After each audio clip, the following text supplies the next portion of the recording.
Halo semuanya, kembali lagi di video analisa fundamental dan kalender ekonomi bersama Amandana. Ini adalah analisa fundamental yang berlaku dari tanggal 27 sampai 1 Juli 2022 dan juga kalender ekonomi dari tanggal 27 sampai 1 Juli 2022. Nah, sebelum kita mulai seperti biasa, jangan lupa teman-teman like dulu videonya, subscribe, hidupkan lonceng, dan share ke teman-teman yang lain yang sekiranya perlu analisa fundamental dan kalender ekonomi untuk di minggu ini. Nah, sebelum kita masuk ke dalam apa yang terjadi di minggu lalu, kalau teman-teman ingin bergabung bersama kami di channel Telegram Amandana, teman-teman bisa langsung ke kolom deskripsi di bawah untuk lihat link channel Telegram Amandana. Nanti teman-teman di sana bisa mendapatkan sinyal gratis, analisa market, dan edukasi forex secara gratis juga, yang biasanya edukasinya itu diberikan setiap hari Kamis malam lewat aplikasi Zoom. Dan juga biasanya akan ada live trade setiap Selasa malam dan Kamis malam, itu biasanya di channel YouTube-nya Amandana. Kita langsung live trading dan juga analisa market, dan kalau teman-teman ada pertanyaan seputar market, baik itu analisa fundamental dan teknikal, teman-teman bisa tanyakan pada saat live trading nanti. Seperti itu. Oke, sekarang langsung aja kita lihat apa yang terjadi di minggu lalu. Jadi di minggu lalu itu hari Senin kita bank holiday ya untuk di US dollar. Berarti hari Senin tidak begitu banyak pergerakan. Lalu di hari Selasa kita ada RBA Government Lowest Peak dan RBA Fifteen Minutes. Ini nanti akan saya bahas di notes-nya. Mungkin sebelum akhir nanti ya. Lalu ada di Kanada core retail sales-nya ini bagus dan retail sales juga bagus. Lalu ada USD existing home sales ternyata bagus juga. Lalu di hari Rabu kita ada CPI untuk di Inggris, ternyata sesuai perkiraan itu naik menjadi 9,1% yang sebelumnya hanya 9%. Lalu di Kanada inflasinya juga naik menjadi 7,7% yang sebelumnya hanya 6,9%. Lalu di malam hari kita ada Fed Chair Powell testifies, juga nanti akan saya bahas di akhirnya nanti. Lalu di hari Kamis kita ada German Manufacturing PMI, semua tentang Manufacturing PMI dan Service PMI. Itu ternyata hasilnya jelek semua. Lalu termasuk juga unemployment claims di US dollar ternyata mengalami kenaikan. Jumlah orang yang menganggur ternyata naik menjadi 229.000. Di sini juga ada Fed Chair Powell testifies, nanti kita akan juga bahas nanti. Nah, di hari Jumat kemarin kita ada core retail sales, ternyata hasilnya bagus untuk di pound sterling, dan untuk Jerman IFO Business Climate Index ternyata drop sedikit menjadi 92,3, seperti itu. Ini notesnya mungkin akan saya bahas nanti ya. Ini akan saya bahaskan dulu tentang apa yang terjadi di minggu ini. Jadi di minggu ini itu di hari Senin kita ada, di malam hari kita ada core durable goods dan durable goods, lalu ada pending home sales. Ini perkiraannya mungkin bisa berubah sesuai sebelum hari H itu terjadi biasanya. Lalu di hari Selasa kita ada ECB Presiden Lagarde speak dan CB Consumer Confidence untuk di Amerika. Lalu di hari Rabu kita ada GDP untuk di US dollar. Yang diperkirakan akan naik menjadi 7,1%. Dan untuk di malam harinya itu jam 9:30 malam itu kita ada 3 gubernur bank sentral, yaitu Presiden Lagarde, Gubernur Belli, dan Jerome Powell. Itu menghadiri ketiganya dalam acara yang diselenggarakan oleh ECB di Portugal. Jadi kemungkinan pada saat mereka membahas ketiganya ini, jika ada pertanyaan seputar dari wartawan tentang tanggapan mereka mengenai inflasi dan suku bunga, mungkin itu akan bisa menjadi pemicu adanya pergerakan nanti di market. Jadi diperhatikannya nanti di hari Rabu. Lalu di hari Kamis kita ada GDP untuk di Inggris, lalu ada Jerman Unemployment Change di Eropa, lalu di malam hari kita ada GDP untuk di Kanada, dan malam hari juga kita ada Unemployment Claims dan Core PCE Price Index. Jadi untuk di minggu ini mungkin teman-teman bisa perhatikan untuk di hari Rabu aja, karena ini memungkinkan lumayan ada pergerakan nanti di hari Rabu dan juga nanti di hari Selasa, seperti itu. Nah, sekarang kita akan bahas sedikit mengenai notes-nya. Jadi untuk di notes-nya sekarang itu, yang pertama kita akan bahas ya. Yang pertama yaitu imbal hasil obligasi Jerman memperpanjang kenaikan pada tekanan inflasi ECB. Di sini maksudnya adalah ketika inflasi itu terjadi, imbal hasil obligasi pasti mengalami yang namanya kenaikan. Karena orang-orang lebih condong untuk membeli obligasi dan membeli uang, lebih tepatnya mata uang tertentu, seperti itu. Karena kita tahu bahwa tingkat inflasi di Eropa itu sebesar 8,3%, itu membuat imbal hasil obligasi yang ada di Jerman itu mengalami kenaikan. Dan juga tingkat inflasi di Jerman itu saya lupa berapa, itu juga memperparah daripada perluasan daripada tingkat inflasi yang ada di Eropa itu sendiri.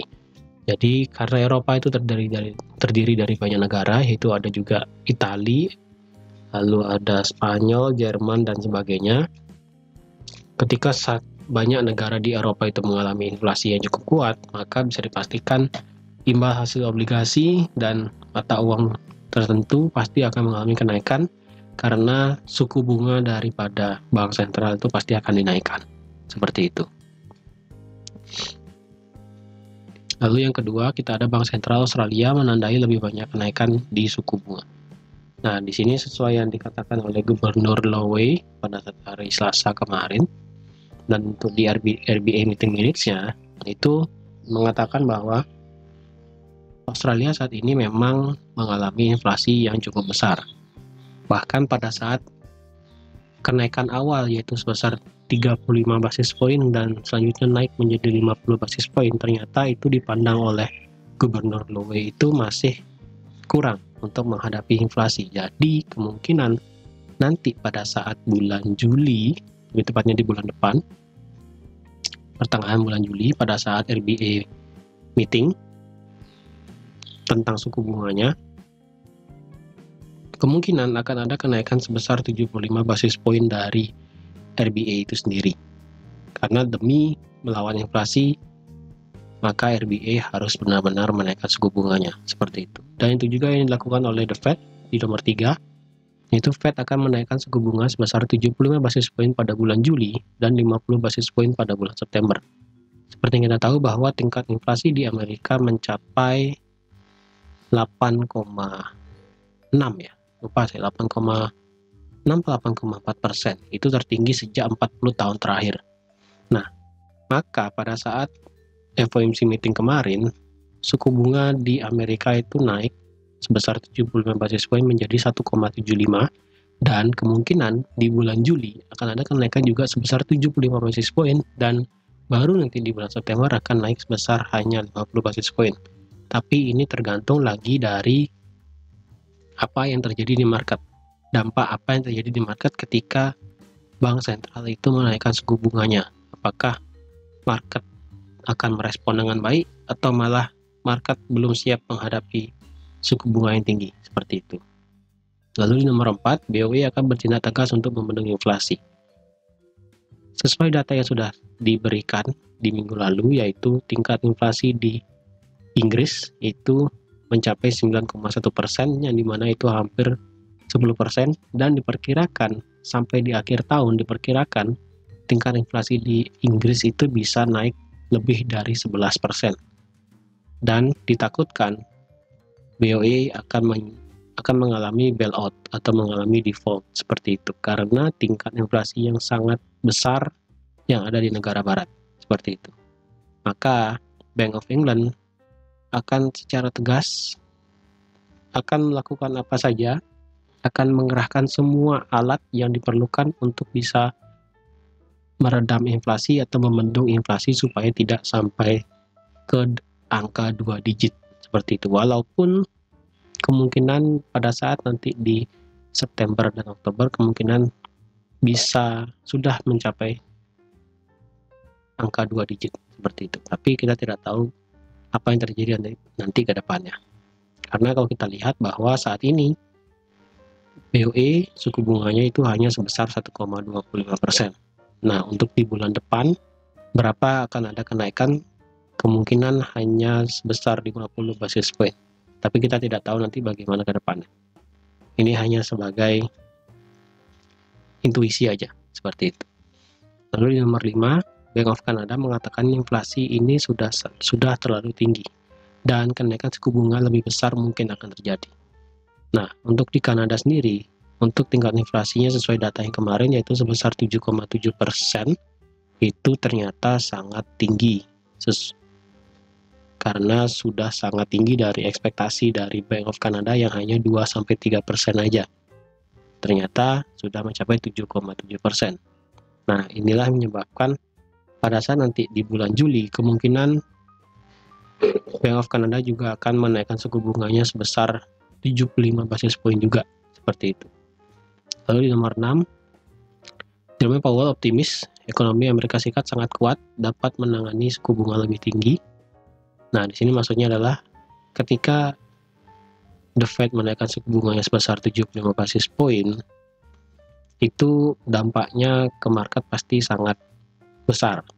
Karena mengapa? Karena kalau kita lihat sendiri pada saat kenaikan suku bunga sebesar 75 basis point, market biasanya akan mengalami perlambatan karena tingkat ekonomi yang semakin rendah dan dipicu juga dengan adanya inflasi yang tinggi. Ini sesuai dengan di nomor 7, yaitu The Fed akan berusaha mempercepat menurunkan angka inflasi tanpa mengesampingkan akan terjadinya resesi. Nah, inilah yang ditakutkan oleh The Fed dan ditakutkan oleh seluruh bank sentral, yang dimana jika menaikkan suku bunga secara cepat, yang dimana market ataupun tenaga kerja dan ekonomi di negara tersebut belum kuat, maka ditakutkan resesi itu pasti akan terjadi. Seperti itu. Karena kalau kita lihat juga, seandainya suatu bank sentral terlalu cepat menaikkan suku bunganya, atau lebih tepatnya terlalu agresif dalam menaikkan suku bunga, dan saat market ataupun perekonomian di negara tersebut kurang bagus ataupun belum sepenuhnya kuat, maka takutnya pada saat kenaikan terlalu cepat, perlambatan ekonomi pasti akan terjadi dan resesi itu sudah pasti akan terjadi. Seperti itu. Jadi kesimpulannya untuk di notes saat ini adalah semua bank sentral untuk saat ini berusaha mati-matian untuk menekan inflasi yang terjadi di negaranya. Tidak menutup kemungkinan juga bahwa di negara mereka itu kemungkinan akan terjadi yang namanya resesi. Seperti itu. Walaupun di Amerika sendiri, Jerome Powell mengatakan ekonomi Amerika saat ini sangat kuat, tetapi kita tidak tahu nanti ke depannya ketika pada saat sudah menaikkan suku bunganya sebesar 75 basis point, atau bahkan ketika suatu negara di Eropa ataupun di negara barat sudah naik suku bunganya menjadi 2%, kita tidak tahu nanti perekonomiannya seperti apa. Seperti itu. Nah, di sini juga kita bisa lihat bahwa untuk saat ini hampir semua bank sentral di dunia itu sudah menaikkan suku bunganya kecuali 2, yaitu dari ECB dan dari Bank of Japan itu sendiri. Kalau kita tahu bahwa ECB nanti di bulan Juli akan menaikkan suku bunganya sebesar 25 basis point, seperti itu. Dan untuk Bank of Japan sendiri masih belum menaikkan suku bunganya, walaupun tingkat inflasi di Jepang itu sendiri sudah naik sedikit di atas perkiraan, yaitu hanya sebesar 2,1%, yang hanya diperkirakan oleh Bank of Japan hanya sebesar 2% aja, seperti itu. Jadi untuk saat ini kita sudah lihat bahwa bahkan Swiss National Bank sendiri dia sudah menaikkan suku bunganya sebesar 50 basis point menjadi minus 0,25. Jadi bisa dipastikan bahwa semua bank sentral akan menaikkan suku bunganya kecuali Bank of Japan ataupun Jepang sendiri, seperti itu. Jadi nanti pada saat bulan Juli, pada saat Federal Reserve nanti di bulan Juli, The Fed tanggal 27, ECB tanggal 21, lalu RBA di tanggal 5, Kanada di tanggal 13, dan RBNC di tanggal 13.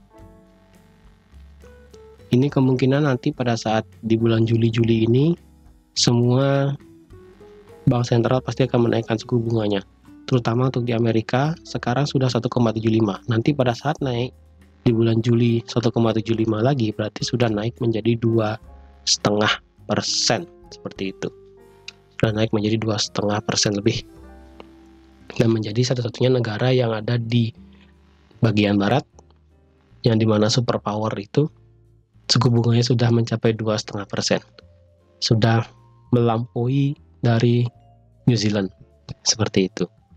Yang penting kita lihatnya nanti bagaimana tanggapan market ketika terjadi kenaikan suku bunga secara besar-besaran oleh bank sentral hampir di seluruh negara. Tetapi ingat, Bank of Jepang sendiri untuk saat ini belum ya. Untuk Bank of Jepang sendiri saat ini belum. Yang penting nanti ditunggu aja apakah memang Bank of Jepang itu akan menaikkan suku bunganya atau tidak nanti di pertemuan berikutnya yang terjadi di 21 Juli nanti. Nanti kita tunggu aja seperti itu. Yang penting kita selaku trader, kita sebaiknya memperhatikan bagaimana kondisi perekonomian saat ini. Yang dimana kondisi perekonomian saat ini secara global adalah inflasi itu sudah pasti terjadi di banyak negara, yang dimana kalau inflasi terjadi pasti orang-orang beralih ke mata uang dan beralih ke obligasi. Nah, sama halnya dengan ketika terjadi resesi. Ketika resesi terjadi, maka orang-orang akan memilih untuk memilih emas dan juga memilih safe haven seperti US dollar, yen, dan Swiss franc, seperti itu. Walaupun tidak menutup kemungkinan bisa juga memilih aset-aset yang lain. Yang pasti, aset berisiko seperti saham itu pasti untuk saat ini tidak dilirik oleh market sendiri, seperti itu. Mungkin nanti untuk analisa seputar saham mungkin nanti akan saya bikin di beda video mungkin ya. Oke, jadi teman-teman, sekian aja untuk analisa fundamental dan kalender ekonomi di minggu ini. Jika teman-teman ada pertanyaan seputar analisa fundamental ini, teman-teman bisa langsung ke kolom komentar. Kita bahas bareng-bareng mengenai pertanyaan teman-teman. Jadi sekian aja untuk video kali ini. Terima kasih sudah like, share, dan subscribe juga. Terima kasih juga sudah menonton video ini sampai habis. Dan sampai jumpa di video analisa fundamental minggu depan. Bye-bye.